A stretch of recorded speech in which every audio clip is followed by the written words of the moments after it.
My name is Mr. Niedermeyer, and I serve the Brunswick City School District as the Assistant Superintendent, and it is my pleasure to read to you the final chapter from the book, Charlie and the Chocolate Factory. So here we go. Chapter number 30, Charlie's Chocolate Factory. The great glass elevator was now hovering high over the town. Inside the elevator stood Mr. Wonka, Grandpa Joe, and little Charlie. "How I love my chocolate factory," said Mr. Wonka, gazing down. Then he paused and he turned around and looked at Charlie with a most serious expression on his face. "Do you love it too, Charlie?" he asked. "Oh yes," cried Charlie. "I think it's the most wonderful place in the whole world." "I am very pleased to hear you say that," said Mr. Wonka, looking more serious than ever. He went on staring at Charlie. "Yes," he said, "I am very pleased indeed to hear you say that. And now I shall tell you why." Mr. Wonka cocked his head to one side, and all at once the tiny twinkling wrinkles of a smile appeared around the corners of his eyes, and he said, "You see, my dear boy, I've decided to make you a present of the whole place. As soon as you are old enough to run it, the entire factory will become yours." Charlie stared at Mr. Wonka. Grandpa Joe opened his mouth to speak, but no words came out. "It's quite true," Mr. Wonka said, smiling broadly now.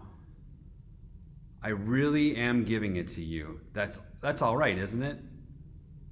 "Giving it to him?" gasped Grandpa Joe. "You must be joking." "I'm not joking, sir. I'm dead serious." But, why should you want to give your factory to little Charlie?" "Listen," Mr. Wonka said, "I am an old man. I'm much older than you think. I can't go on forever. I've got no children of my own, no family at all. So who is going to run the factory when I get too old to do it myself? Someone's got to keep it going, if only for the sake of the Oompa Loompas. Mind you, there are thousands of clever men who would give anything for the chance to come in and take over from me. But I don't want that sort of person. I don't want a grown-up person at all. A grown-up won't listen to me. He won't learn. He will try to do things his own way and not mine. So I have to have a child. I want a good, sensible, loving child. One to whom I can tell all my most precious candy-making secrets while I'm still alive." "So that is why you sent out the golden tickets," cried Charlie. "Exactly," said Mr. Wonka. "I decided to invite 5 children to the factory, and the one I liked best, at the end of the day, would be the winner." "But Mr. Wonka," stammered Grandpa Joe, "do you really and truly mean that you are giving the whole of this enormous factory to little Charlie? After all—" "There's no time for arguments," cried Mr. Wonka. "We must go at once and fetch the rest of the family. Charlie's father and his mother and anyone else that's around. They can all live in the factory from now on. They can all help to run it until Charlie is old enough to do it by himself. Where do you live, Charlie?" Charlie peered down through the glass elevator at the snow-covered houses that lay below. "It's over there," he said, pointing. "It's that little cottage right at the edge of the town. The tiny little one—" "I see it!" cried Mr. Wonka, and he pressed some more buttons, and the elevator shot down towards Charlie's house.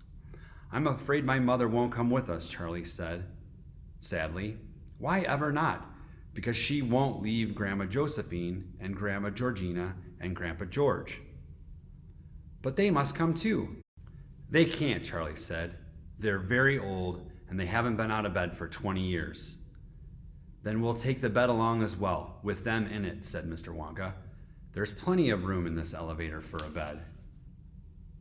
"You couldn't get the bed out of the house," said Grandpa Joe. "It won't go through the door." "You mustn't despair," cried Mr. Wonka. "Nothing is impossible. You watch." The elevator was now hovering over the roof of the Bucket's little house. "What are you going to do?" cried Charlie. I'm going to ride on it to fetch them," said Mr. Wonka. "How?" asked Grandpa Joe. "Through the roof," said Mr. Wonka, pressing another button. "No!" shouted Charlie. "Stop!" shouted Grandpa Joe. Crash went the elevator right down through the roof of the house into the old people's bedroom. Showers of dust and broken tiles and bits of wood and cockroaches and spiders and bricks and cement went raining down on the three old ones who were lying in bed, and each of them thought that the end of the world was come. Grandma Georgina fainted. Grandma Josephine dropped her false teeth. Grandpa George put his head under the blanket, and Mr. and Mrs. Bucket came rushing in from the next room. "Save us," cried Grandma Josephine. "Calm yourself, my darling wife," said Grandpa Joe, stepping out of the elevator. "It's only us." "Mother," cried Charlie, rushing into Mrs. Bucket's arms. "Mother, Mother, listen to what happened. We're all going back to live in Mr. Wonka's factory, and we're going to help him to run it, and he's given it all to me. And, what are you talking about?" said Mrs. Bucket. "Just look at our house," cried Mr. Bucket. "It's in ruins." "My dear sir," said Mr. Wonka, jumping forward and shaking Mr. Bucket warmly by the hand, "I'm so very glad to meet you. You mustn't worry about your house. From now on, you're never going to need it again anyway." "Who is this crazy man?" screamed Grandma Josephine. "He could have killed us all." "This," said Grandpa Joe, "is Mr. Willy Wonka himself." It took quite a time for Grandpa Joe and Charlie to explain to everyone exactly what had been happening to them all day. And even then, they all refused to ride back to the factory in the elevator. "I'd rather die in my bed," shouted Grandma Josephine. "So would I," cried Grandma Georgina. "I refuse to go," announced Grandpa George. So Mr. Wonka and Grandpa Joe and Charlie, taking no notice of their screams, simply pushed the bed into the elevator. They pushed Mr. and Mrs. Bucket in after it. Then they got in themselves. Mr. Wonka pressed a button. The doors closed. Grandma Georgina screamed, and the elevator rose up off the floor and shot through the hole in the roof, out into the open sky.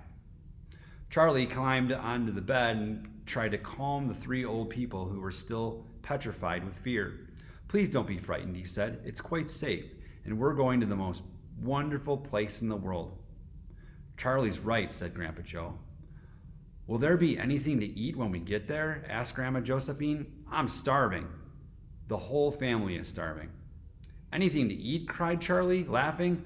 "Oh, you just wait and see." The end.